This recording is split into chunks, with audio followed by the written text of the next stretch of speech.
The following program in the series, Common Sense Christianity, Addiction, Dealing with the Cause, was produced by the Foundation of Human Understanding. As you listen with an open mind, you may discover the key to the peace of mind and joy for which you have been searching all of your life. We now join author, lecturer, and talk show host, Roy Masters. So I just want to welcome you again to our program, and tonight this is the second in the series of overcoming bad habits. I don't have any bad habits myself, honestly, I really don't. Not that you call bad. I snore. That's about it. But not the kind of bad habits that you probably are very self-destructive. When we talk about bad habits, are always self-destructive. And there's a reason why we have those destructive habits, compulsions and mannerisms we can't control. Eventually they destroy us. Now the purpose this evening though, the job that I have is a difficult one. I have to bring you back to guilt. I get guilt for that, but there's a Jewish word for money. Guilt for guilt. Make people feel guilty and you get guilt. But there's a right way of inducing guilt and a wrong way of inducing guilt, and you might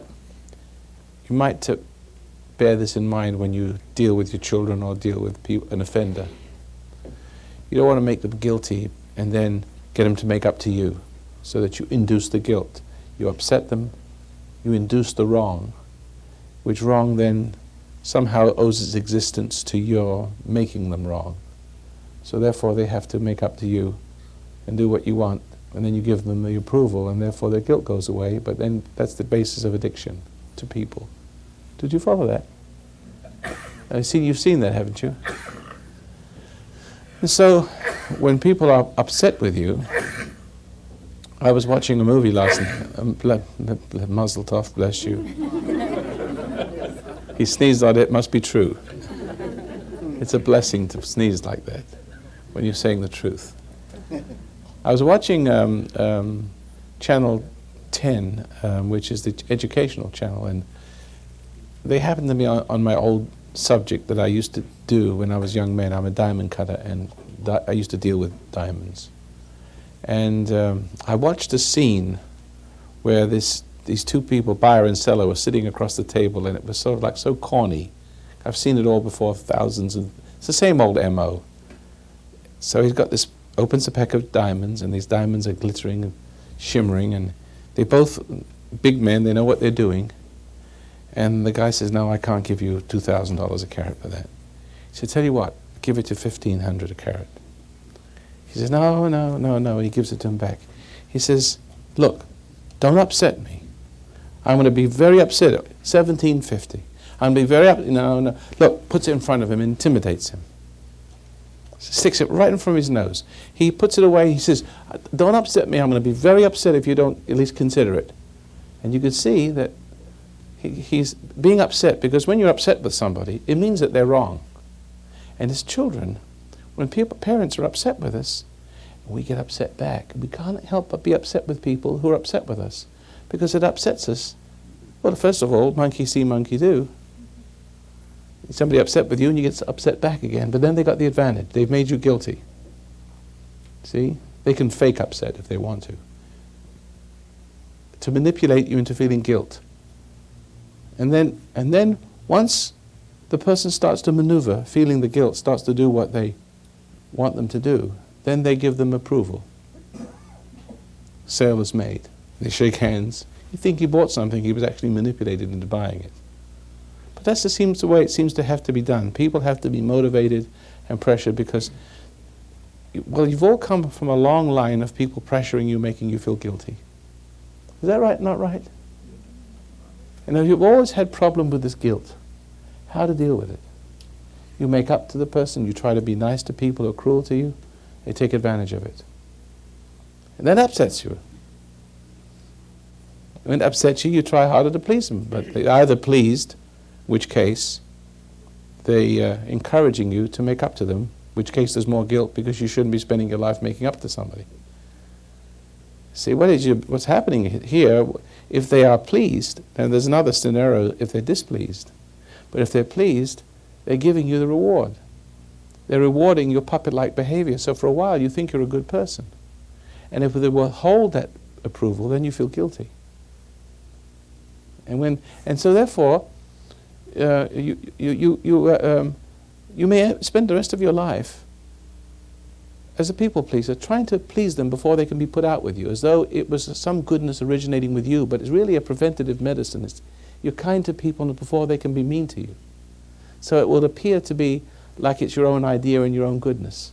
And that way you neutralize everybody's hostility and upsetness with you. Nobody can be upset with you if you're always nice to them. But these people will always take advantage of you, because you're setting yourself up to be taken advantage of. See? It's what you're doing. It's only human nature to see somebody who wants to do nice things for you all the time and they can't do enough for you. You say, wow, I must be God, and I must have gone to heaven. See? I didn't know about it. I've been discovered.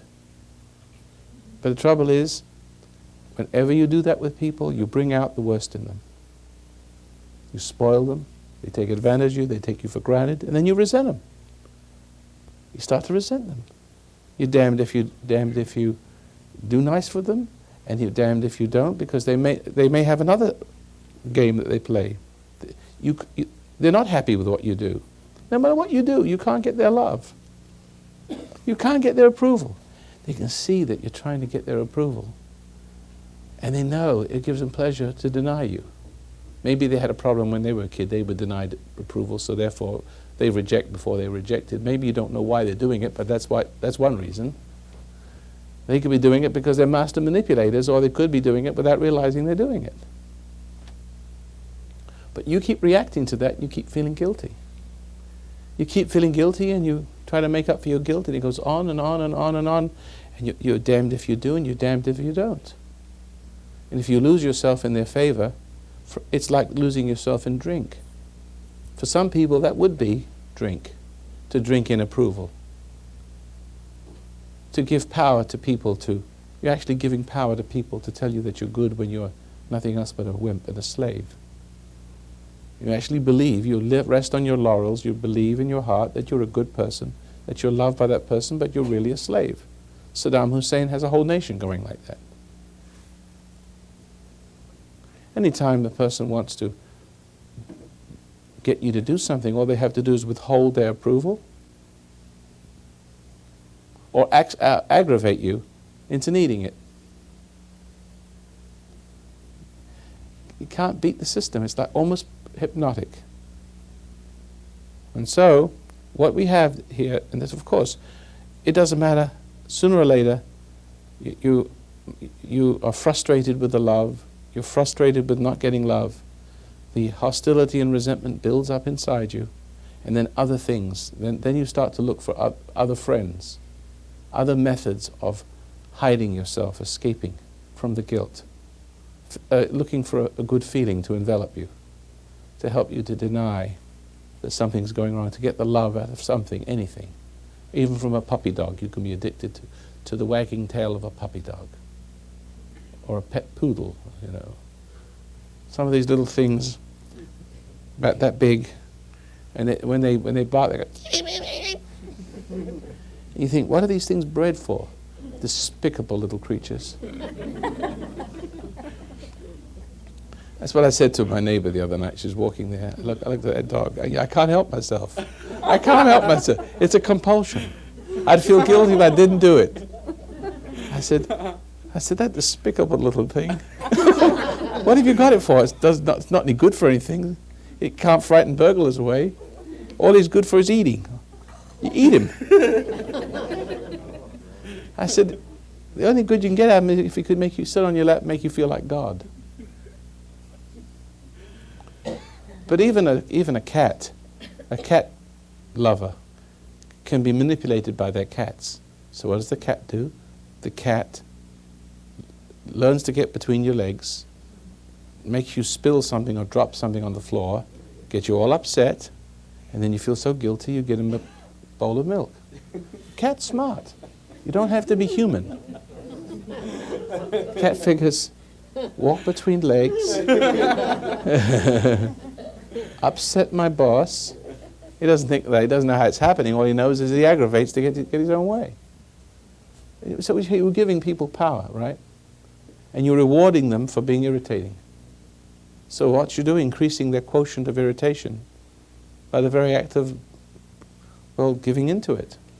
You're saying, oh, it works. Just do this to me, and keep doing it to me, and I'll do what you want.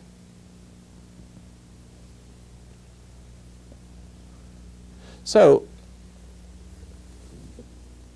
the problem that I see that all of you have is this guilt. Because if it were not for guilt, you wouldn't be eating too much. Guilt and emptiness, frustration, an identity problem, it all goes together. If it wasn't for guilt, you wouldn't be having eating problems, you wouldn't be having smoking problems, you wouldn't have drinking problems. Of course, all these have bearings on the rest of your health. I don't have to go into that.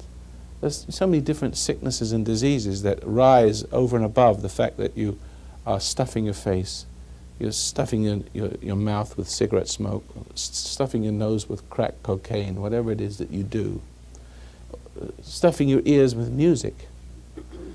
All these things are drugs. A drug does not have to be a drug to drug you. A drug could be a person, and you can be just as much addicted to a person and music, which is nothing else but ordinary sound, which is free for everyone to hear. How could you restrict sounds, music? You can't. So therefore, it's free everywhere. It's available to become addicted to. So there are so many different things you can become addicted to. People, drugs, stamp collecting, could be anything. As long as it draws your attention away from yourself and saves you from having to see yourself.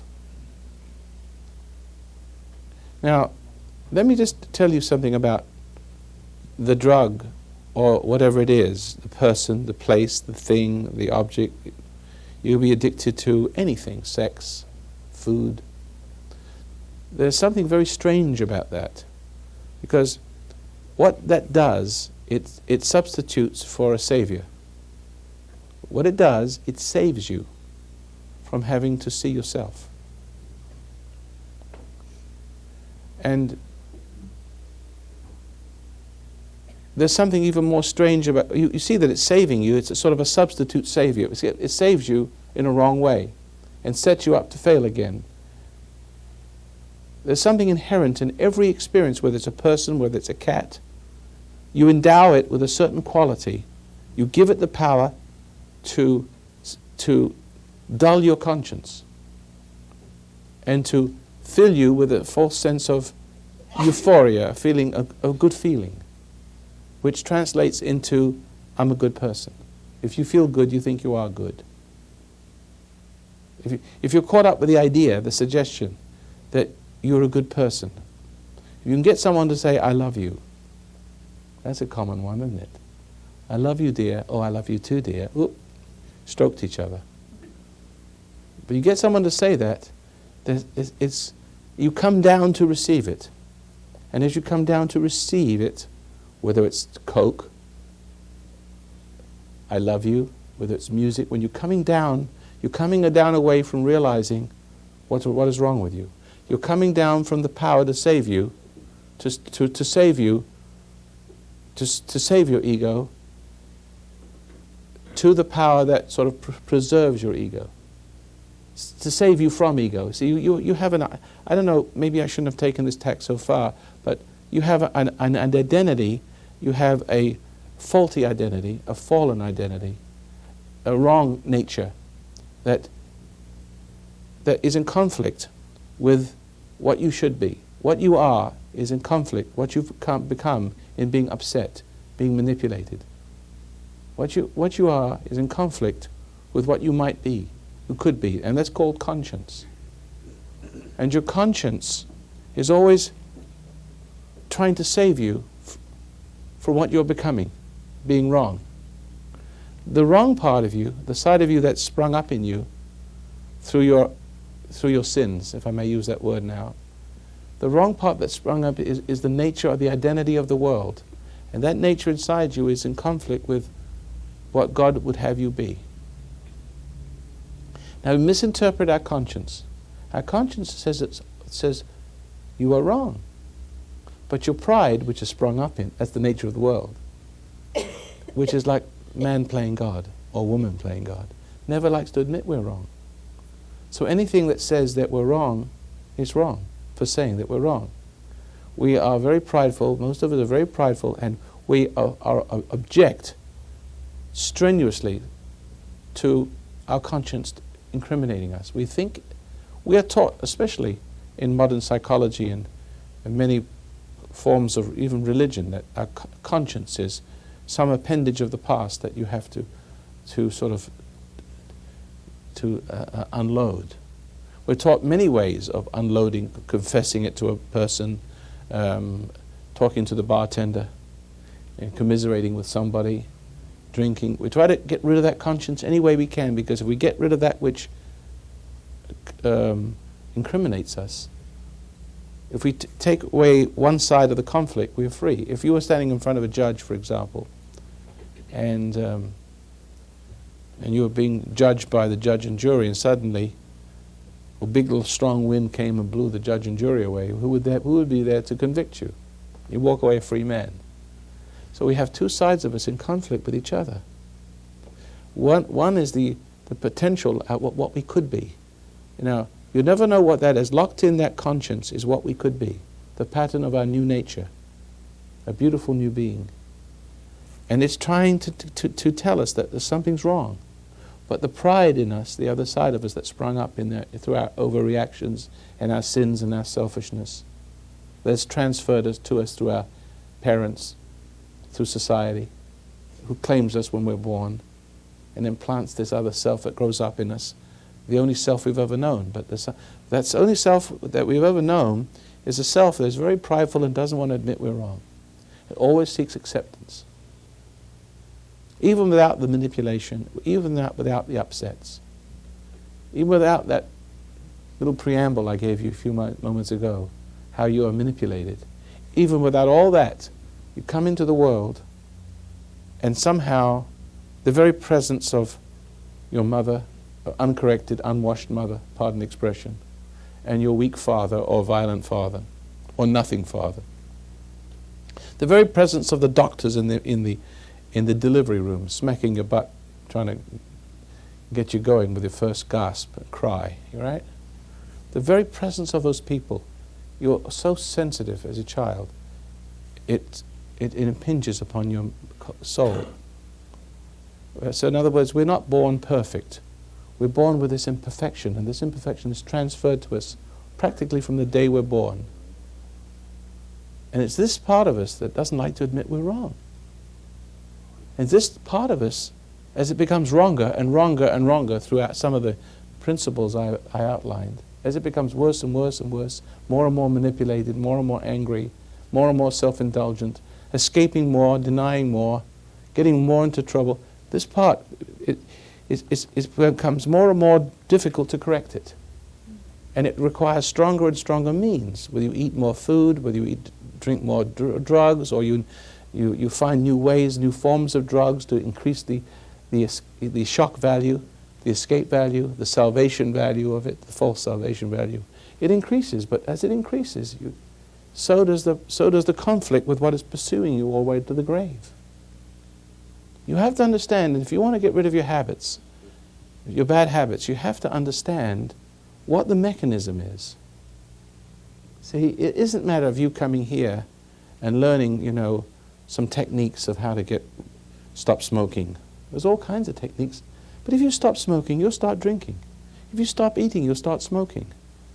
Because the mind in torment has to have something to distract itself with.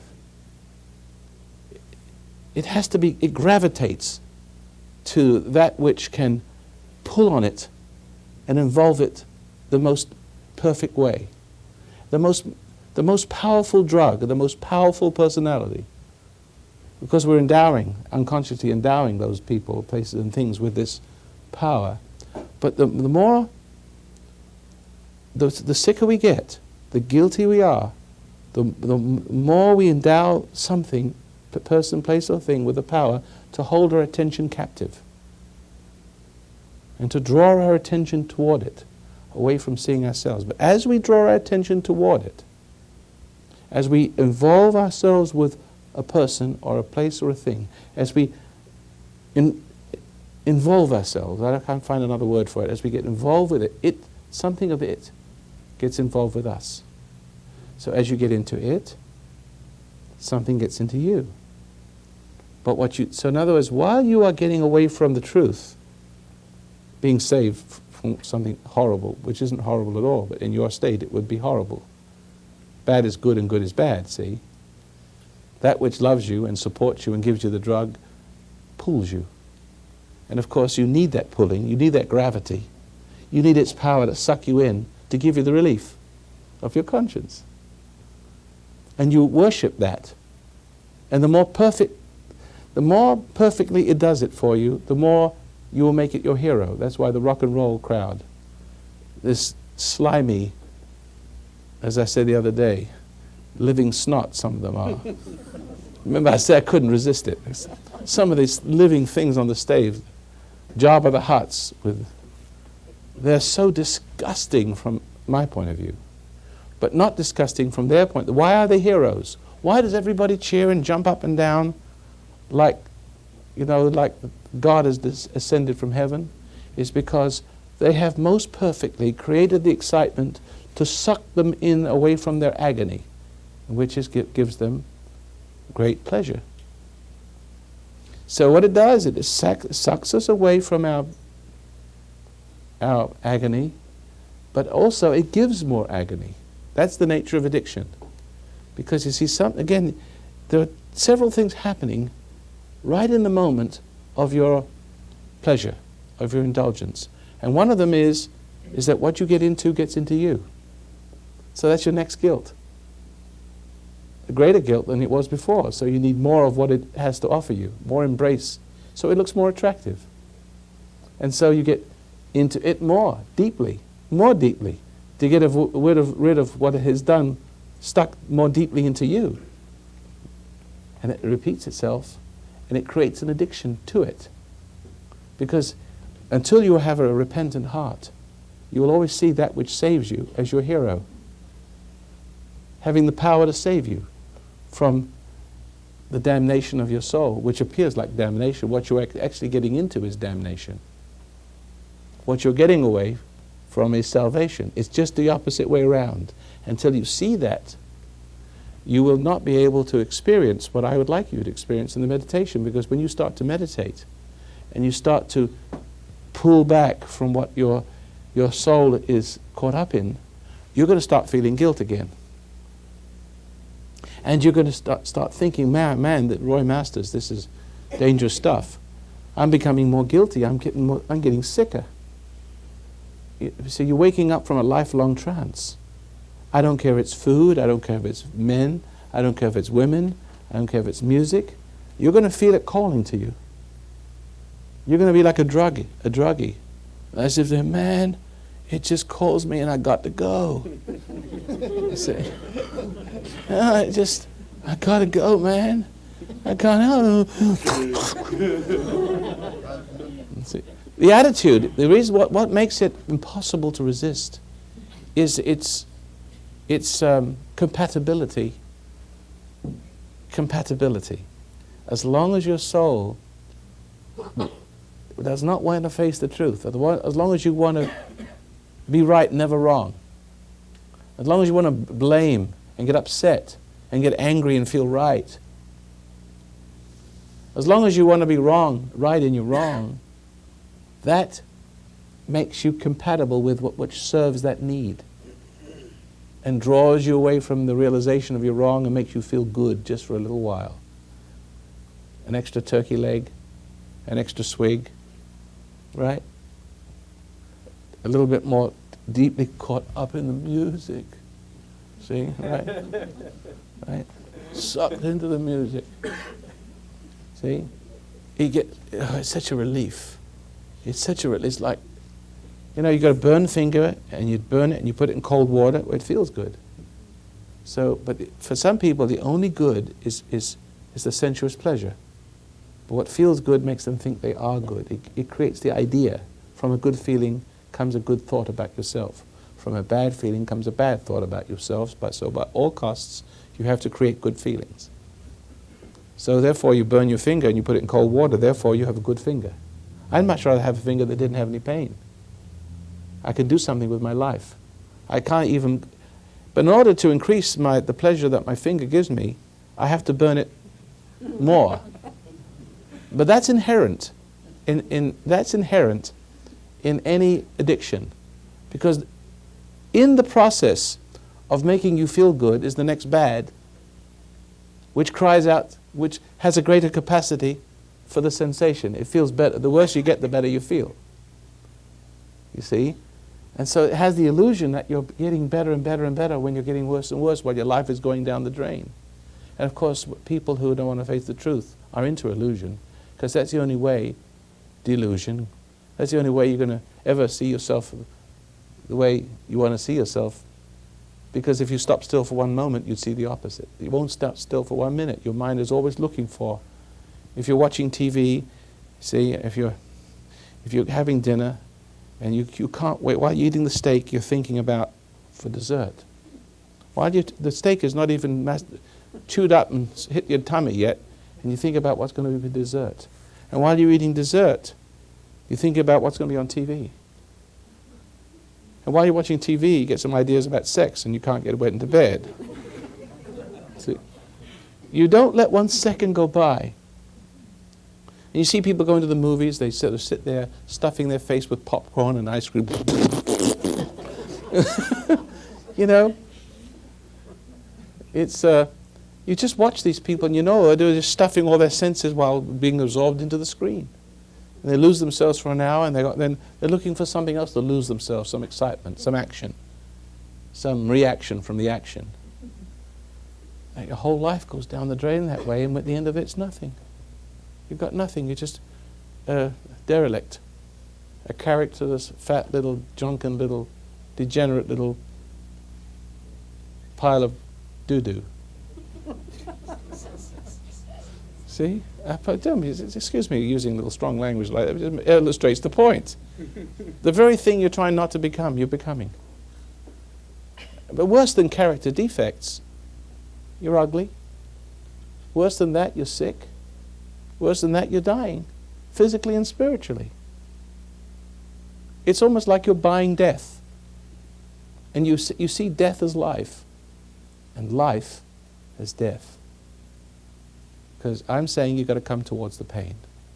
Now, are you willing for that?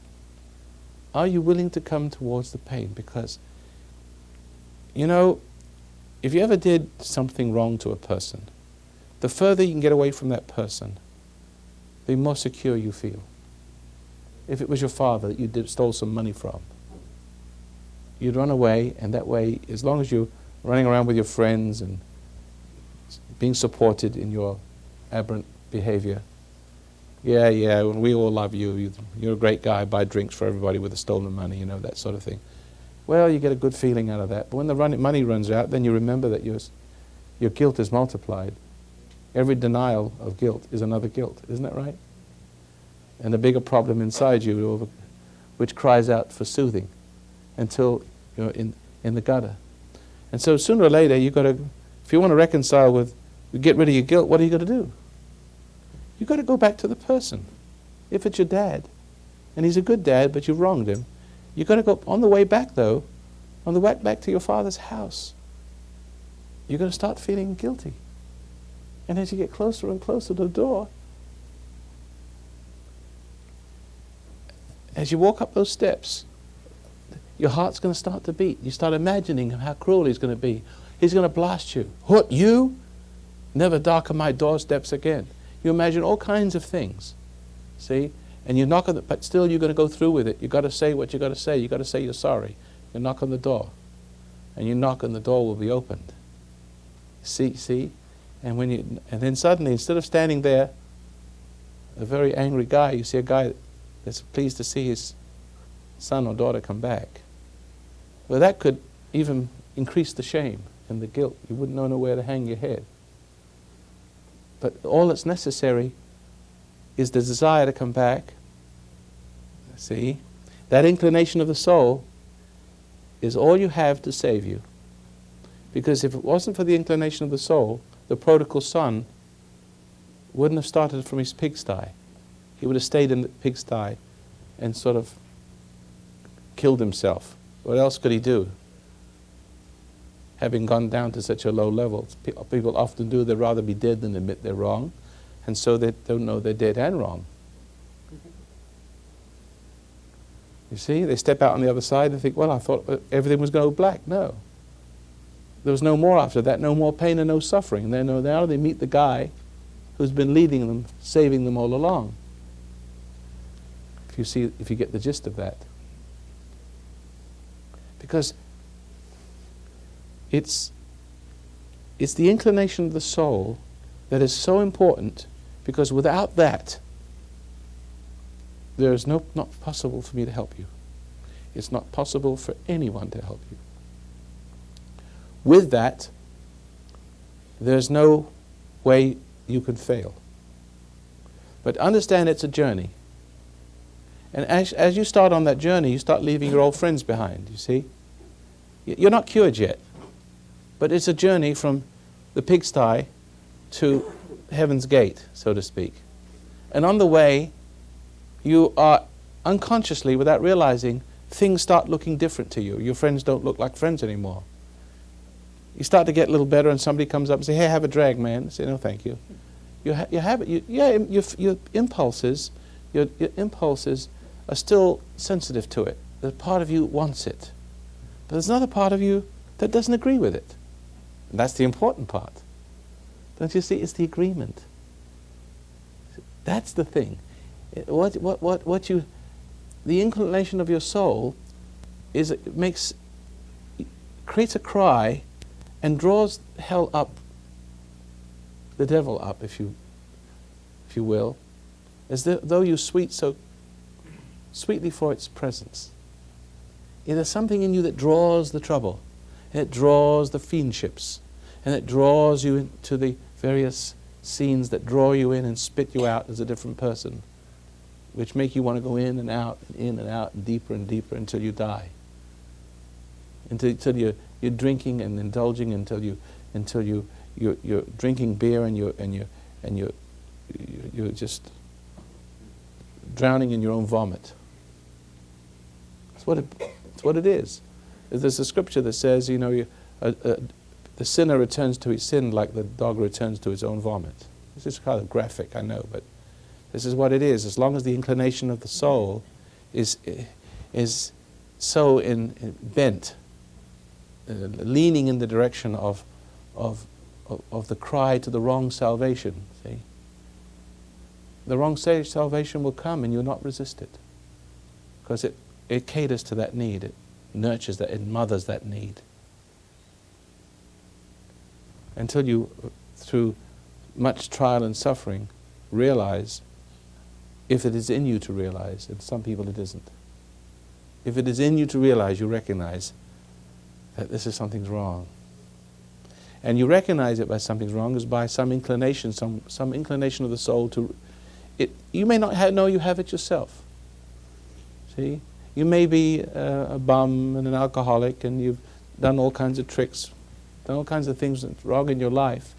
You knew there was something wrong with your life, but you didn't know what it was. But you were compatible, but you weren't compatible. You got into it and thinking, well, I don't want to be this unlike everybody. I'll try to be like everybody else. I'll try to drink. I'll try to smoke. I'll try to maybe that will make, but there's something inside most of us, most of you sitting here, that because of its incompatibility cannot quite fit in. There's always been that part of you, while you're doing it, someone somehow is saying, it's very, very quiet, tiny little voice saying, I don't belong here. Is that right? See? But there's a louder voice that's saying, yeah, you do, just drink more. What's wrong with you? You feel guilty because you're not having enough fun. Right? You're not pleasing enough people. So, I hope then, most of you here this evening, can hear that kind of battle cry in the bugle of my appeal to you is sort of rallying your type of person to these meetings, to encourage you to start meditating. Because that's what has to be done. The inclination of the soul is one thing, but where is the door?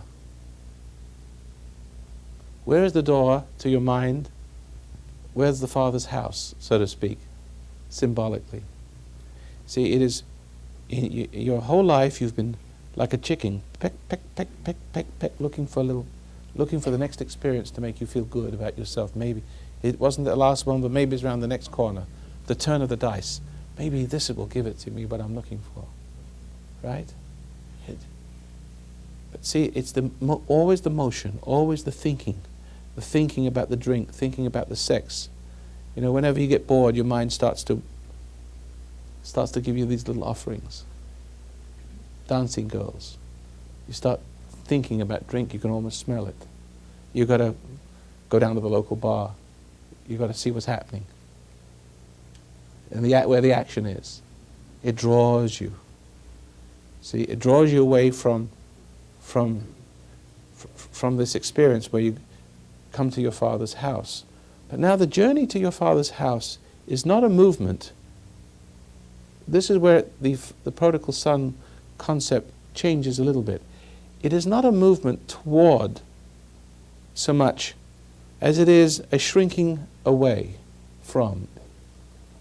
In other words, as your soul is inclined and it starts to shrink, because that's what it is. You see, there's only two movements of the soul. One is away from reality towards our delusions and delivering ourselves into our minds into the hands of our seducers. So you see, the movement away is in the inclination of the soul. It's a movement away. But the inclination of the soul, when it reverses, you don't turn around and march back. What you do, the inclination itself will teach you to reject what you formerly accepted, to be incompatible with it. And you are strangely, in other words, the meditation is not completely necessary for you to overcome your drug habit to begin with. Some of you have already started to overcome your drug habits or your overeating problems. Some of you already started. It's beginning, like you wake up one morning and things look a little different to you. That pleasure isn't so pleasant. And somehow you know, well, you're smoking less for some reason. And you feel a little hope. It's only because the inclination of your soul. The inclination of your soul is sort of standing back, and as it stands back, it's moving towards reality, and as you come towards reality, you become more enlightened about things. Now, the meditation will help you to speed up the process. You see, there is a technique, and the technique can only be applied by the people who have this right inclination. The wrong people, the people who don't have the right inclination, they get caught up with me. They use the meditation, they use the words on the cassettes, they use the books, the very things that could bring them to the good, they use it to, like a drink. They involve themselves with the religiosity of it, and becoming identified with the church, and being caught up with feelings again. Even religion becomes an opiate that way. So even though we're speaking about Christ, we're speaking about true salvation, we're giving you the right techniques of meditation so you can learn to be very still and stand back from your thoughts and practice standing back from the tormenting thoughts so you don't get pulled into your thoughts. It's one thing to get pulled into things, but you also have to come out of your thoughts, because your thoughts can also seduce you. People who've taken drugs know that even though you've stopped taking drugs a long time, what you have to deal with is what's got into your mind. Is that right? So I've never taken drugs, you understand? I don't even know what crack looks like. I don't know what marijuana looks like. Haven't the foggies? No one's ever offered it to me. So one time. I didn't look. Yeah. There's a guy who worked for me, like 30 years ago. My daughter found some on the street in a bag, turned it to the police. I didn't look. I've never been around people that smoke the stuff, not knowingly anyway. They wouldn't smoke in front of me. I called the police on them. So the point is, it's the mind that will pull you back. It's the mind that will bring you back to the earthy and the indulgences all over again. It will act inside you exactly like the drugs, so you can actually not have drugs, and then you can actually sniff drugs and indulge sexually and do whatever you do with it in your mind and indulge it, and it can have the same effect upon you. Exactly. It's like you have a portable reality. You have dancing girls. You can recall the feelings. You can do it with old handkerchiefs, perfumed handkerchiefs. Windsong stays on her mind, right? Old photographs, nostalgic music. You just play a little music, or think of a little music, or think about some romantic scene, right? And the feelings are awakened. You can actually indulge those feelings in your mind. You can have sex in your mind with somebody. You can execute somebody in your mind in rage. See, it can become a reality, and you can indulge that reality. And so therefore the mind is a breeding ground, because actually sin, original sin, began in the mind, and now finally we must deal with it in our minds. And so what the meditation does, it will help you in your journey, and especially instruct you how to deal with those phantoms of the mind, those impulses, those desires, those images that call you and tease you and teach you to separate from them. Your inclination is separating you from people. Your inclination starts to make things look a little different to you in the outside world. They're not as appealing as they used to be. But you still don't know how to deal with them emotionally. You still don't understand anger and resentment and all that sort of thing. How it awakens sensuous desires and intensifies hunger, the inordinate hungers, which we eventually indulge, which become more inordinate hungers.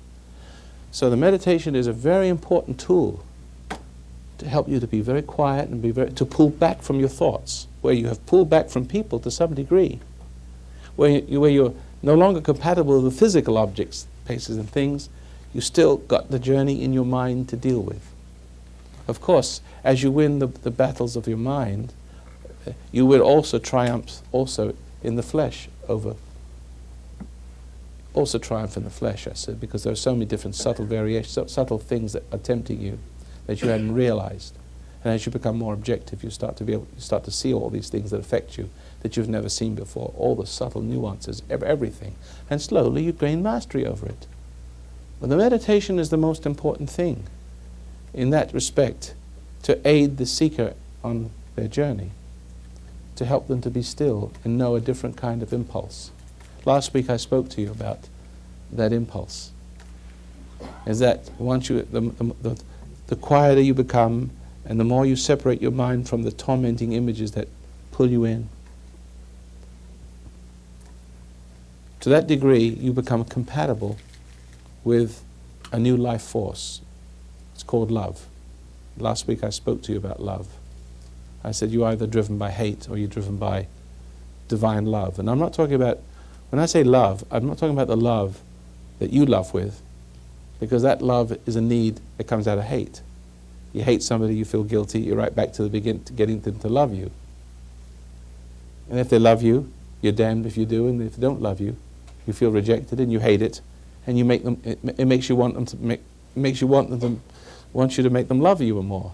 See, And it's a vicious cycle. And we're not talking about the love of the world, because that is sort of self-gratifying. It is sensuous and selfish and self-serving and also enslaving. And that includes not only the love of people, but love of material things that fill that emptiness, that makes you think you are because you have more. See? Now I'm talking about another love that makes you move across the stage of life like a ballerina. You move like, you know how graciously a ballerina moves? You move as though you're not motivated by anything on the outside. There's some heavenly music. I'm being poetic now a little bit, not very good at this stuff. But you move by some unseen energy, and you're not deriving it from selfishness, from ambition, from competition, from challenge, from guilt. It's not coming from the outside. What comes from the outside is what your problem is on the inside. And you have to get away from what's on the inside, called conscience, with more of the outside. More excitement, more stimulation, more partying, more anything. You see? And so what we're talking about is a love, is that where the love comes from, where the new person comes from, is from the new source. Remember, your source of who you are is molded out. It's molded after the likeness of the image you love, hate. Do you follow that? That's called the spirit of the world. Am I taking you too fast here? Do you see that when you interact with the world, you resent them, you feel guilty, you seek their love, and between the love and hate, you take on an identity. You take on the form. You start to become like them inside. And that's what your guilt is. You become like the things you love and hate. You're damned if you love them, and you're damned if you hate them. See? Because it's the wrong kind of love. It's come out of hate. The thing that's inside you is born of hate. It was introduced to hate, but at the same time it has to go back to that which it hates for reconciliation. And I remember I said at the very beginning, you've got to be very careful that you don't make people guilty in that special way. You don't aggravate them to upset them so they should feel guilty, so that you should take away their guilt by giving them the approval. That makes you God. But it also gives you, it puts into you the pride of life. You evolve out of them. The more you hate them, the more you become like them. The hate separates you from divine love. The hate separates you from, that's what it does. You're not supposed to hate. Hate separates you from this divine love. It pulls you down into this morass, and you feel guilty there. You don't understand your guilt. You don't understand the emptiness. But the conscience is your enemy. Because what has got into you is the enemy of conscience. It is the enemy of truth, and you have identified with it. And so therefore, you and it, feeling this guilt, go back to the source for reconciliation. You seek the soothing love, the soothing affections of the world, which is the love of the world. That's the basis of addiction. It's also the basis of your total destruction. And you've got to see that this really duplicates the heavenly pattern in a devilish way.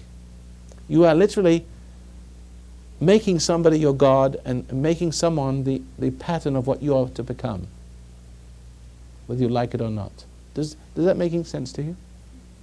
And that's what you got inside you to expunge.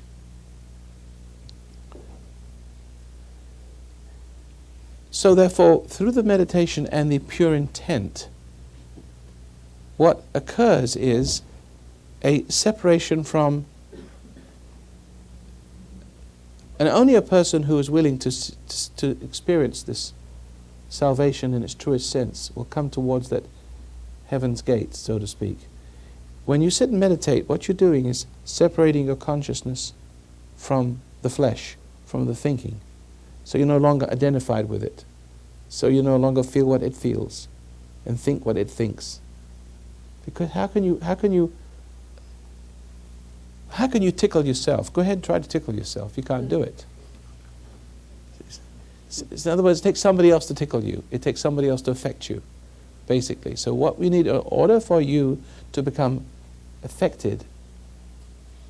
Because the affectation that you want cannot come from the outside world. No one can save you. If someone saves you, it'll always be the same kind of brand of salvation. Whatever saves you will claim you. And you go deeper and deeper and deeper into different relationships. There's nothing on the outside that can do this for you. It's all within you. And in order for you to experience that, you must be willing to be naked. You must strip yourself from the images that you have of yourself, which the world has given you. The conditionings, the layers of conditionings, the layers of pleasure, the layers of indulgences. See, and because while you are sort of submerged in that, while you're submerged in these processes, while you're submerged in your thoughts, the truth will have nothing to do with you. So it's necessary for you to stand apart from your own thoughts and to see yourself as you really are. And you will see yourself as you are in the light that you've been running from.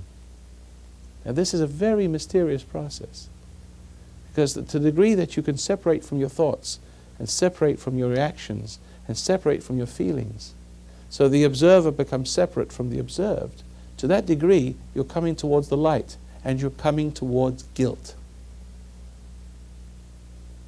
It will seem like you're getting worse before you get better, because you're waking up with your house on fire. So you can think, well, I better go to sleep now, because the reason why my house is on fire is because I'm doing this meditation. It's as though the awakening is causing the problem. The problem you had all along. You're waking up to the problem you've never seen because you never wanted to see it. You've always rejected the means by which it could be seen. Follow? And so expect that. And expect to experience something called repentance. Well, how can you repent if there's no intention of repenting? Do you see that if the inclination of your soul is to keep on losing yourself, to find yourself more prideful and arrogant than you were before, with more guilt for your arrogance, and then again more indulgence to draw up yourself to your full egotistical height. See, you're not going to be able to understand the delicate things that you need to, neither can you be saved from them. Because the power to save you comes from moving toward the light, because that's what the love of God is. See, it's moving the inclination of your soul, bringing you towards that light, and the meditation facilitates that process. Because when you're lost in your mind, it's like Alice through the looking glass. Alice through the looking glass, the Queen of Hearts rules the roost. Your emotional self rules. Your reactive, active self is connected to the world, and your mind is still connected to your thoughts. But the only anchor is what you're reacting to. You're sort of sinking in your thinking, drowning in your dreams. See? There's no hope. Hope, of course, is a spiritual rope in its truest sense. And the moment you start to become still, you start to realize the truth. Now, when you find yourself standing there feeling very guilty, like you want to run out of the room, don't run out of the room. Something will run out of the room, but it won't be you. It'll be that dark self. There's a part of you that just wants to run. Stay there. You may sweat bullets. It may be like a withdrawal symptom. The pain will increase. But take it. Take the medicine. It's like going up to your father's door. And as the closer you get to that door, the more painful. It's just that 3 minutes before the half an hour? Okay. The closer you get to your dad's door, the more painful it becomes until you knock on that door. But I assure you, if you go all the way and don't chicken out and run, the door will open and you'll see a smiling face saying, "Where have you been all your life? All I ever wanted of you was to be sorry. I forgive you." You see, the biggest problem that we have in our lives is our excuse mechanism, our denial mechanism. That's what habits are all about. Food, anything. And you can see this depicted in the Adam and Eve story. Adam, he indulged. he became wrong. Now, he could have been forgiven at that moment. What did he do? The nature which sprung up in him did exactly the opposite of what he should have done. He made an excuse. And that excuse is much worse than the sin. It's practically unpardonable because it forms the barrier to a reconciliation with the Father. How can your Father, anyone, how can you can reconcile you to yourself? How can you be reconciled with him until you admit you're wrong? Can't do it. You're at loggerheads. It's almost like a polarity. Your soul, prideful, God being the pride, well, the only ego in the universe, because he has a right to be egotistical. He made everything. You've got these two egos with poles of energy that repel each other. Or you repel him rather than him repelling you. But it can't get into you. The life force cannot get into you until you turn around and become female to God. You see, there's an old saying in the Orient that man's soul is female to God. It's got to be receptive. You can't reject, which is what you're doing when you make an excuse. You've got to humble your pride. You've got to give up your ego. And until that happens, you have this polarity which doesn't let salvation enter. It doesn't let the warmth and the love of God reward you and infill you and give you the power to make you immune to temptation, to perfect your soul. Just like when you are guilty and you make up to people, and they see your humility before them, and they reward you for your service, for your love, for your devotion, for your attraction to them. They reward that attraction. So God rewards you for your attraction. See, it's the same principle, except I use the earthy relationship to describe a very similar one that's going on inside you, but you can't see it. Now, would you like to do a little a meditation? Would you like to try that? Just to do the technique itself? Because then do you want me to just stop the could you want me to stop the track for a moment? What's that for? I don't understand what you mean by 1 minute. This wasn't. I don't understand anything you're saying to me. I'm sorry, because I had an hour to do all this. 1 minute left. In the hour? Is that right?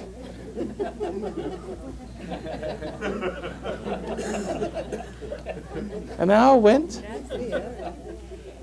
No wonder everybody was bored. I thought I only was a half an hour.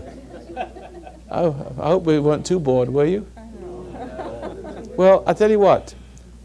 Thank you very much for this portion of it, but now we're going to have questions and answers, or I can do a little meditation for you. Would you like that? Okay, we'll do that now then. All right? Oh, they want you to tell me how wonderful I am.